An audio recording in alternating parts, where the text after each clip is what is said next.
अच्छा, अब यूनिट 5 में हमने अभी तक क्या कुछ सीखा है। We can read and tell the time in hours. हम टाइम को आवर्स में बता सकते हैं by identifying the hour and minute hands. Analogue clock में हमने देखा था ना, ऑफ द एनालॉग क्लॉक। तो एनालॉग क्लॉक में हम कितने आवर्स हुए हैं, कितने मिनट्स हुए हैं, ये बता सकते हैं। ठीक है, सो इस वजह से अब हमने यहाँ पर ये जो वोकेबलरी में आपको नजर आ रहा है ना कि एनालॉग क्लॉक क्या होता है, इसके बारे में हमने डिटेल से पढ़ लिया हुआ है। इसी तरह से we can read and tell the time in hours from the digital clock. तो जो डिजिटल क्लॉक है उसको देखकर भी अब हम टाइम बता सकते हैं। और इसके अलावा हमने क्या पढ़ा, name of the days of the week in order, यानी तरतीब में हम हफ्ते में दिनों के नाम बता सकते हैं। और नेम जो है ऑरली यानी जुबानी हमने बताने हैं किसके, सोलर मंथ्स के, जनवरी फरवरी, ठीक है, जो कि एक ईयर में आपके जो सोलर मंथ्स होते हैं। इसी तरीके से जुबानी आपने ऑरली बतानी है नेम्स किसके, इस्लामिक मंथ्स के, जो कि लूनर ईयर होता है। तो अब यहाँ पर वोकेबलरी की लिस्ट के अंदर आप देखो कि हमने ये कॉन्सेप्ट डे का देख लिया, सोलर मंथ्स देख लिए, डेज ऑफ द वीक में ये वीक का वर्ड यूज हुआ, इस्लामिक मंथ्स और मंथ का वर्ड यूज हुआ, ईयर और लूनर का वर्ड भी हमने देख लिया। ठीक है, सो अब इस एक्सरसाइज में हम क्या करेंगे, सबसे पहले यहां पर देखो क्या लिखा हुआ है, राइट डाउन द टाइम।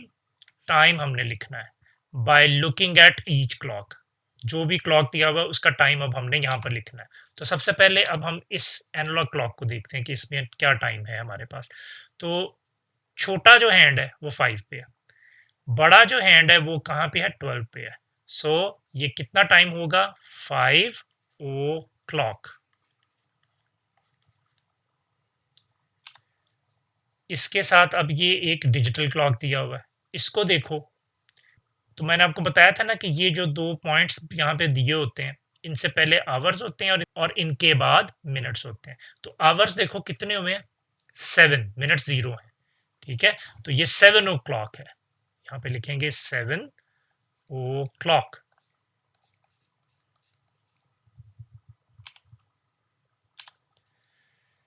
इसमें देखो ये है आवर्स में 12 बता रहा है, मिनट्स 0 हैं, तो 12 o'clock कहलाएगा ये, 12 o'clock।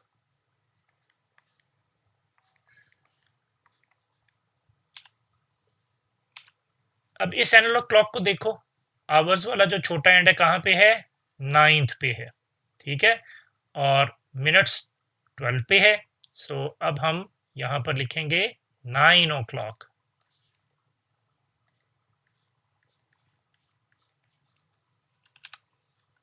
अब इस स्टेटमेंट को पढ़ते हैं, look at the time in digital clock. Digital clock में जो टाइम है हमने उसको देखना है, and match it with an analogue clock. और जो एनालॉग क्लॉक में जो टाइम है हमने उसके साथ उसको एक लाइन के साथ मैच करना। तो सबसे पहले जो डिजिटल क्लॉक्स है ना उसमें तो आपको टाइम देखो बहुत इजीली सबका टाइम आपको देख के ही पता चल रहा है। अब जैसे ये देखो ये 10 o'clock है, ये नीचे देखो ये 7 o'clock है, उससे नीचे देखो तो ये 4 o'clock है, उससे नीचे देखा तो ये 2 o'clock है, और उसके नीचे अगर हम देखें तो ये जो है ये 12 o'clock भी हमारे पास बना हुआ है। तो अब हम सबसे पहले क्या करते हैं, जो एनालॉग क्लॉक्स है ना उनका टाइम हम यहाँ पे सबका निकाल के लिख लेते हैं, उसके बाद हमें मैच करने में इजी हो जाएगा। इस क्लॉक में देखो क्या टाइम है, 4 o'clock है।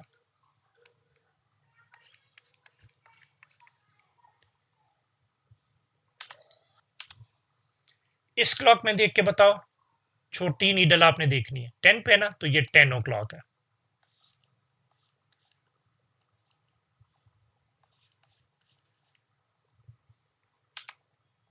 अब इस क्लॉक पे देखो, दोनों नीडल्स 12 पे हैं, तो ये 12 o'clock होगा।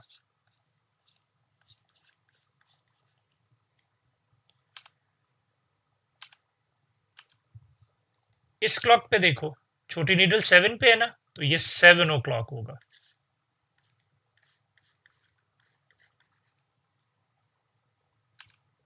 उसके बाद इस क्लॉक को देखो, छोटी नीडल कहाँ पे है, 2 पे है, सो ये 2 o'clock होगा। अब हम इजीली इनको मैच कर सकते हैं। सबसे पहले देखो ये 10 o'clock है ना, तो ये भी 10 o'clock है, सो मैं इसको इस वॉच के साथ मैच कर देता हूँ। 7 o'clock है, तो यहाँ पर ये नीचे में 7 o'clock नजर आ रहा है, मैं इसको इसके साथ मैच कर देता हूँ। 4 o'clock ये ऊपर नजर आ गया, तो ये मैं इसको मैच कर देता हूँ। ये 2 o'clock है, तो 2 o'clock हमारे पास यहाँ पे नीचे लिखा होगा, ये देखो 2 o'clock यहाँ पर लिखा हुआ है, सो ये इसको मैंने इसके साथ मैच कर दिया। और जो 12 o'clock है ये यहाँ पे मैच हो जाएगा, क्योंकि ये 12 o'clock है। अब इस स्टेटमेंट को पढ़ो, कलर द बॉक्स, बॉक्स को कलर करना है जिसमें के करेक्ट आंसर हो, विद द करेक्ट आंसर। तो इसको हम पहले भी कर चुके हैं, बहुत इजी क्वेश्चंस होते हैं।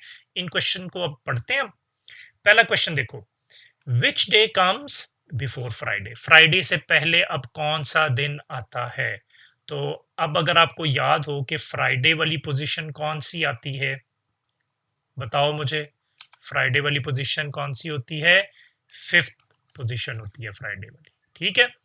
और ये जो आंसर्स दिए हुए हैं इनकी भी हम पोजीशन देखेंगे। जो थर्सडे होता है वो 4th पोजीशन पे आता है, और जो सैटरडे होता है वो 6th पोजीशन पे आता है, ठीक हो गया। तो अब coming back to the question, उसने पूछा था कि कौन सा डे फ्राइडे से पहले आता है, तो 5th से पहले 4th आता है ना, तो वो थर्सडे वाला डे होगा। इसको कलर कर दो।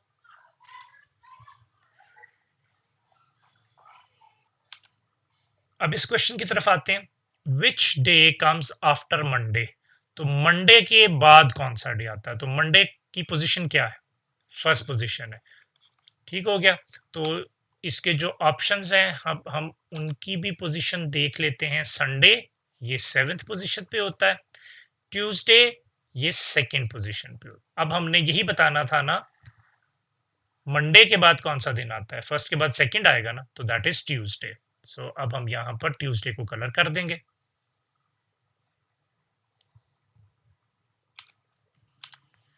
नेक्स्ट अब इस क्वेश्चन को देखते हैं, which is the third day of the week, तो थर्ड पोजीशन वाला जो डे है ना वीक में, वो कौन सा है।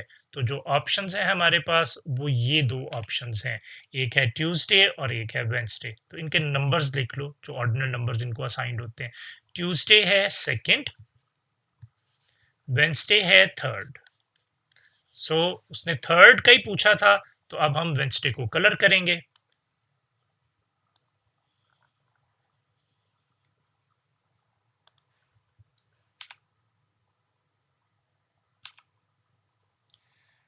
इस क्वेश्चन को पढ़ो, विच सोलर मंथ कम्स बिफोर मे, मे से पहले कौन सा सोलर मंथ आता है।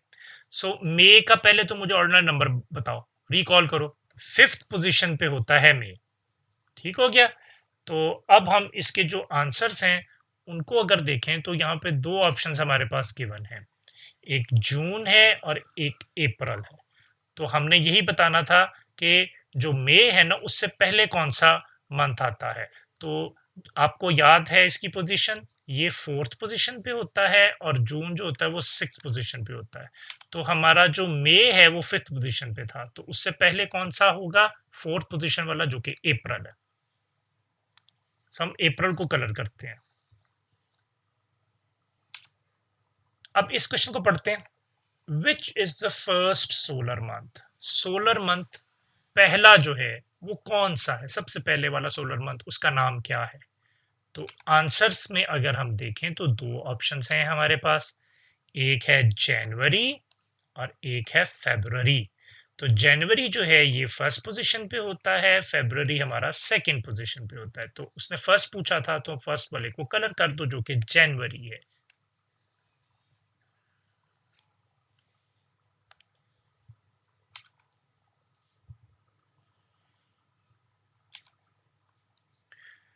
अब हम इस क्वेश्चन को देखते हैं, इन विच मंथ, कौन से मंथ में do we celebrate independence day, हम जो आज़ादी का दिन मनाते हैं वो कौन से मंथ में मनाते हैं, 14th अगस्त। याद है ना। तो अब क्विकली आप यहाँ पे आओ ऑप्शंस में, तो दो ऑप्शंस आपको मंथ के नजर आ रहे हैं ना, एक मार्च नजर आ रहा है और एक अगस्त नजर आ रहा है। ठीक है, वैसे पोजीशन भी रिवाइज करते हैं ना कि इसकी पोजीशन क्या थी, थर्ड पोजीशन थी, और अगस्त की पोजीशन क्या होती है, एट पोजीशन होती है। तो हम अगस्त वाले जो मंथ में अपना इंडिपेंडेंस डे मनाते हैं, तो इसको कलर करेंगे।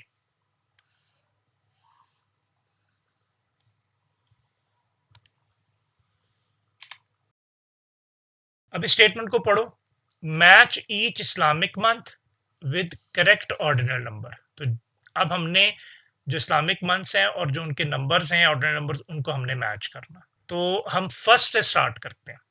सबसे पहले कौन सा मंथ आता है, मुहर्रम। तो ये यहाँ पे मुझे सामने लिखा नजर आ गया, ये देखो। सेकेंड उसके बाद वो है सफर, ये देखो सफर। उसके बाद थर्ड नंबर है, थर्ड नंबर ये लिखा हुआ है। तो थर्ड नंबर वाला कौन सा होता है, रबीउल अव्वल। तो रबीउल अव्वल की ऑप्शन लेफ्ट साइड पे भी नजर नहीं आ रही, ये नीचे लिखी होगी, ये देखो लास्ट पे लिखी हुई है ये वाली रबीउल अव्वल। तो ये थर्ड नंबर पे आ जाएगी, ये थर्ड नंबर पे। फिर उसके बाद फोर्थ नंबर पे होगा रबीउस सानी, जो कि ये लिखा हुआ है। अब फिफ्थ पोजीशन को ढूंढते हैं। फिफ्थ पोजीशन हमारे पास ये ऊपर है, ये होता है जमादियुल अव्वल, ये देखो। उसके बाद सिक्स पोजीशन कौन सी होगी, जमादियुस सानी। ये मैंने सिक्स पोजीशन जमादियुस सानी पे कर दिया। उसके बाद सेवेंथ पे क्या होगा, रजब, ये लिख दिया रजब। एट्थ पोजीशन ढूंढो पहले, एट्थ कहाँ पे लिखा हुआ है, यहाँ पे ये नीचे एट्थ है। एट्थ पोजीशन किस मंथ की होती है जी, शाबान की। और नाइन्थ, वो तब हमें बहुत अच्छे तरीके से पता चल गया कि नाइन्थ पोजीशन किसकी होती है जी, रमज़ान की। तो ये नीचे नाइन्थ लिखा हुआ है और ये ऊपर है, इसको थोड़ा सा छोटा कर देते हैं ताकि हम इसको लाइन लगा सकें। ये रमज़ान, और ये मैंने ये लाइन इसकी यहाँ पे लगा दी, नाइन्थ मंथ। उसके बाद टेंथ शवाल कहलाएगा, ठीक है। सो टेंथ ये शवाल है यहाँ पर।